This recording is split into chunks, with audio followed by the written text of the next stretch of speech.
ఈ ప్రపంచంలో ప్రజలు ఆచరించే కొన్ని విధానాలు, పద్ధతులు చాలా ఆశ్చర్యపరిచే విధంగా ఉంటాయి. ప్రస్తుత ఆధునిక యుగంలో కూడా అనేక చోట్ల ప్రజలు వింత ఆచారాలను పాటిస్తూ ఉన్నారు. ఎన్నో అభివృద్ధి చెందిన దేశాలలో కూడా కొన్ని గిరిజన తెగలు వీటిని ఇప్పటికీ ఆచరిస్తూ కనిపిస్తాయి.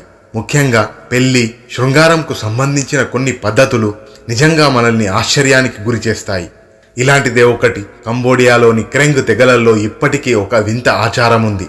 ఇక్కడ ఒక అమ్మాయి ఒక అబ్బాయిని భర్తగా స్వీకరించే ముందు కొన్ని పద్ధతులు పాటించాల్సి ఉంటుంది.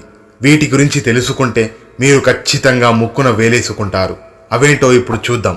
అంతలోపు కొత్తగా వీక్షించేవారు మా ఛానల్ని సబ్స్క్రైబ్ చేసుకోండి.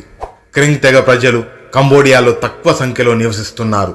జనాభా లెక్కల ప్రకారం ఇక్కడ 23,000 మంది మాత్రమే ఈ తెగకు చెందిన వారు ఉన్నారు. వీరంతా కంబోడియాలోని స్టుంగ్ ట్రాంగ్లోని మొండోల్గిరి ప్రావిన్స్లో నివసిస్తున్నారు. బయట ప్రపంచంతో వీరికి తక్కువ సంబంధం మాత్రమే ఉంటుంది. ఈ తెగ ప్రజలు తమ సొంత విధానాలను కలిగి ఉంటారు. వీటిల్లో కొన్ని వింత పద్ధతులు కూడా ఉన్నాయి. క్రెంగ్ తెగ కుటుంబాలలో అమ్మాయిలకు ఒక వయసు వచ్చిన తర్వాత వారికి ప్రత్యేకంగా గుడిసెలు నిర్మిస్తారు. అక్కడే వారు ఒంటరిగా నివసించాల్సి ఉంటుంది. క్రెంగ్ తెగలో 13 ఏళ్లు నిండిన అమ్మాయికి కుటుంబ సభ్యులు ఒక గుడిసెను నిర్మించి ఇస్తారు. ఇది వారి ఇంటికి కొంత దూరంలోనే ఉంటుంది. వీటిని లవ్ హట్స్ అని కూడా పిలుస్తారు. అక్కడ ఆ అమ్మాయి ఒంటరిగా స్వేచ్ఛగా జీవించవచ్చు. అంతేకాదు తనకు నచ్చిన వారితో ఆ గుడిసెలో ఉండవచ్చు. అంటే ఆ అమ్మాయి ఇష్టపడిన పురుషులతో కూడా అందులో గడపవచ్చు. అమ్మాయి ఇష్టం మేరకు మాత్రమే పురుషులు గుడిసెలోకి వెళ్లాల్సి ఉంటుంది. యువకులు, పెద్ద వయసు గలవారు కూడా ఆ గుడిసెలో అమ్మాయితో శృంగారం చేయవచ్చు. అయితే గర్భాధారణను నివారించడానికి గర్భనిరోధక పద్ధతులను అనుసరించాల్సి ఉంటుంది. అమ్మాయి తనకు సరిపడే జీవిత భాగస్వామిని ఎంపిక చేసుకోవడానికి ఈ పద్ధతిని అనుసరిస్తుంది. దీనికోసం తను నచ్చిన పురుషులతో అన్ని విధాలుగా కలిసి ఉంటుంది. ఆ సమయంలో తాను కోరుకున్న వ్యక్తి తారాస పడితే వివాహానికి సిద్ధమవుతుంది. ఇక్కడ స్త్రీకి ఆసక్తి లేని సంబంధాన్ని కొనసాగించడంలో అర్థం లేదని నమ్ముతారు. అందుకే ఎలాంటి హింసకు తావు లేకుండా స్వేచ్ఛగా స్త్రీకు నచ్చిన పురుషుణ్ణి ఎంపిక చేసుకునే అవకాశం కల్పిస్తారు.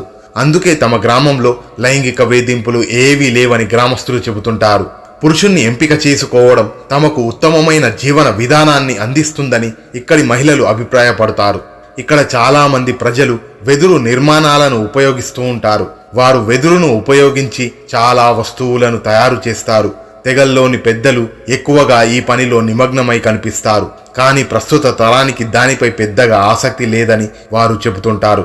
గతంలో క్రెంగ్ తెగ ప్రజలు జంతువులను వేటాడి తినేవారు. కానీ ఇప్పుడు అడవి తక్కువగా ఉన్నందున ఆ అవకాశం లేదు. కాబట్టి కొందరు ఆధునిక యుగానికి అనుగుణంగా జీవించాలని కోరుకుంటే మరికొందరు ఇందులోనే భాగం కావడానికి ఇష్టపడతారు. కంబోడియాలో అనేక సుందరమైన పర్యాటక ప్రదేశాలు ఉన్నాయి. ఇక్కడ ప్రధాన ఆదాయ వనరుల్లో పర్యాటకం కూడా ఒకటి. భారతదేశ ప్రజలకు కంబోడియా సందర్శనకు చాలా తక్కువ డబ్బు మాత్రమే ఖర్చు అవుతుంది. ఎందుకంటే భారత రూపాయి విలువ ఇక్కడ అక్షరాల 55 రూపాయలు. కంబోడియా ప్రపంచ ప్రఖ్యాత అంకోర్ వాట్ ఆలయానికి ప్రసిద్ధి చెందింది. అంకోర్ వాట్తో పాటు ఇక్కడ మరెన్నో దేవాలయాలు కూడా ఉన్నాయి. గొప్ప చారిత్రక మరియు సాంస్కృతిక ప్రాముఖ్యత కలిగిన ప్రదేశం ఇది. స్థానిక వంటకాల రుచులు, గిరిజన జీవన విధానం, పర్యాటక ప్రదేశాలను మీరు ఇప్పటికీ మర్చిపోలేరు. ఇది కంబోడియాలోని క్రెంగ్ తెగకు చెందిన వింతైన ఆచారం. మరిన్ని ఇలాంటి ఇంట్రెస్టింగ్ వీడియోస్ కోసం మా ఛానల్ని సబ్స్క్రైబ్ చేసుకోండి మరియు ఈ వీడియోని లైక్ చేయండి. Thanks for watching.